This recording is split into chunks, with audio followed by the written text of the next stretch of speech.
For module to reflection, we are talking about Tim Keller's book, Preaching. We are reading chapter 2 and chapter 3. This was very insightful chapters, and I got a lot of points that I wrote down on my notes, and that's going to be helping me in this reflection. In chapter 2, you can see, and it is very well known in that chapter, that Tim Keller wants to emphasize the gospel and how the gospel should be preached in every sermon that is taught. The gospel is the good news of Jesus' life, his death, and his resurrection, and it is the foundation of Christianity, which is something that we need to hear regularly and to just remind us and if anything, give us a way to just come together and have something in common, which means that we have sin, which means that we've had redemption. And it's so easy to forget the restoration that Jesus Christ has given us. So when we preach the gospel regularly, it reminds us of those things.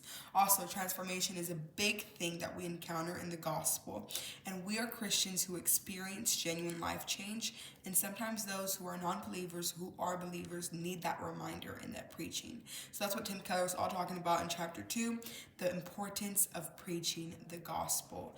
In chapter 3, Tim Keller covers the vantage point of preachers preaching Jesus Christ from all scripture. He believes that we are all, when we're reading we believe that whenever we're reading the Old Testament, we should read it from the lens of Jesus Christ.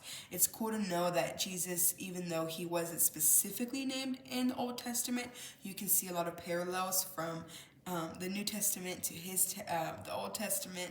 And Tim Keller also emphasizes redemptive historical context of Scripture and how God's plan for salvation was seen all throughout history.